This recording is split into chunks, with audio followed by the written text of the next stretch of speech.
IAS officer Smita సబర్వాల్ను target చేశారా?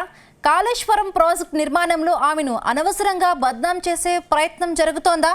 CMO సెక్రటరీగా ఆమె పాత్ర లిమిటెడ్ అయినప్పటికీ కొందరు మాత్రం అతి చేస్తున్నారా?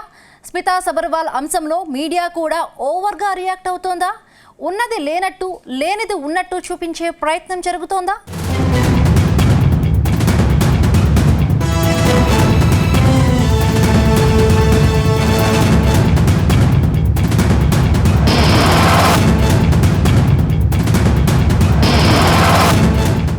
కాళేశ్వరం ప్రాజెక్టులో అవినీతిపై పీసీ ఘోష్ కమిషన్ స్పీడ్ పెంచింది.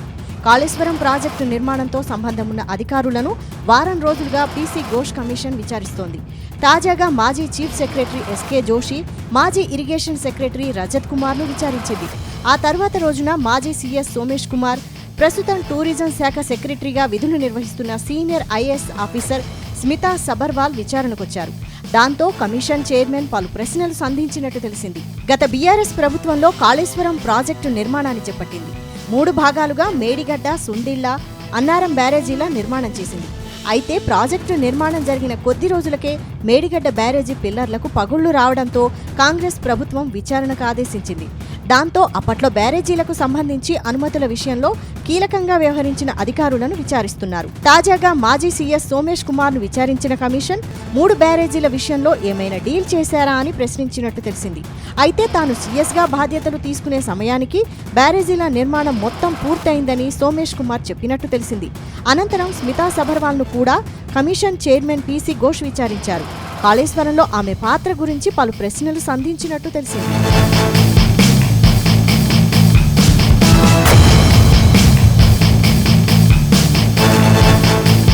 అయితే ఇక్కడే అనేక అనుమానాలు తలెత్తుతున్నాయి. కాళేశ్వరం కేసులో ఎలాంటి పాత్ర లేని స్మితా సబర్వాల్ను ఎందుకు విచారణకు పిలుస్తున్నారు? ఆమెను అనవసరంగా ఈ కేసులోకి లాగుతున్నారా అనే ప్రశ్నలు ఎదురవుతున్నాయి. స్మితా సబర్వాల్పై మీడియా ట్రయల్ ఏమైనా జరుగుతోందా అనే అనుమానాలు వెల్లువెత్తుతున్నాయి. గతంలో స్మితా సబర్వాల్ సీఎంఓలో సెక్రటరీగా పనిచేశారు. అప్పటి సీఎం కేసీఆర్కు పర్సనల్ సెక్రటరీగా సేవలందించారు. కాళేశ్వరం ప్రాజెక్టు నిర్మాణంతో ఆమెకు ఎలాంటి సంబంధం లేదు. ప్రాజెక్టు నిర్మాణం, ఇతర వ్యవహారాలన్నీ అప్పటి CS SK Joshi, irrigation secretary Rajat Kumar, finance secretary Ramakrishna Rao ఆదేశాల మేరకే జరిగాయి. ఆనాడు స్మితా సబర్వాల్ సీఎంఓలో పనిచేసినప్పటికీ ఆమె రోల్ లిమిటెడ్ మాత్రమే.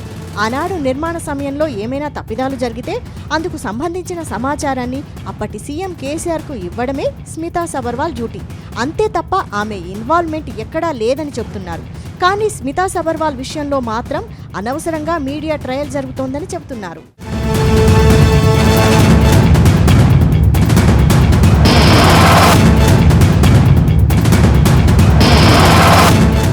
వాస్తవానికి తెలంగాణలో ఉన్న సీనియర్ ఐఏఎస్ ఆఫీసర్లలో స్మితా సబర్వాల్ ఒకరు.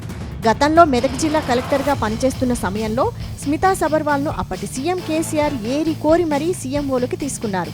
కానీ ఆమె ఏనాడు కూడా పూర్తి స్థాయిలో ఇరిగేషన్ సెక్రటరీగా పనిచేయలేదు. కానీ గతేడాది irrigation secretary Rajat Kumar retire అయ్యాక 2023 నవంబర్ 30వ తేదీ నుంచి డిసెంబర్ 6వ తేదీ వరకు పనిచేశారు. అంటే కేవలం 6 రోజులు మాత్రమే ఇరిగేషన్ సెక్రటరీగా సేవలందించారు. ఇక డిసెంబర్ 7వ తేదీన రాష్ట్రంలో కాంగ్రెస్ సర్కార్ ఏర్పాటైంది. ముఖ్యమంత్రిగా రేవంత్ రెడ్డి ప్రమాణం చేయడంతో కాళేశ్వరం ప్రాజెక్టుపై విచారణకు ఆదేశించారు. అయితే అప్పటి వరకు సీఎంఓలో పనిచేస్తున్న స్మితా సబర్వాల్ను ఫైనాన్స్ కమిషన్కు బదిలీ చేశారు. అనంతరం కొద్ది నెలల తర్వాత స్మితా సబర్వాల్ను టూరిజం శాఖ సెక్రటరీగా బదిలీ చేస్తూ ప్రభుత్వం నిర్ణయం తీసుకుంది.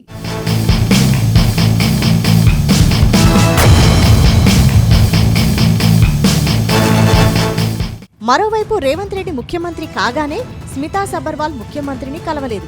ముఖ్యమంత్రిని మర్యాదపూర్వకంగా చాలా మంది అధికారులు కలిశారు. కానీ స్మితా మాత్రం సీఎంను కలిసేందుకు ఆసక్తి చూపలేదు. దాంతో ఆమెను పక్కన పెట్టేశారని టాక్ వినిపించింది. ఆ తర్వాత స్మితాకు ఫైనాన్స్ కమిషన్లో పోస్టింగ్ ఇచ్చారు.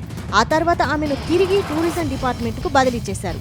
అయితే టూరిజం సెక్రటరీగా బాధ్యతలు స్వీకరించగానే స్మితా సబర్వాల్ తనదైన మార్కు చూపించారు. ఆమె టూరిజం శాఖలో బాధ్యతలు స్వీకరించగానే మహారాష్ట్ర ఎన్నికల కోసం స్పెషల్ డ్యూటీకి వెళ్లారు. ఆ తర్వాత తిరిగొచ్చి మళ్లీ టూరిజం శాఖలో బిజీ అయిపోయారు.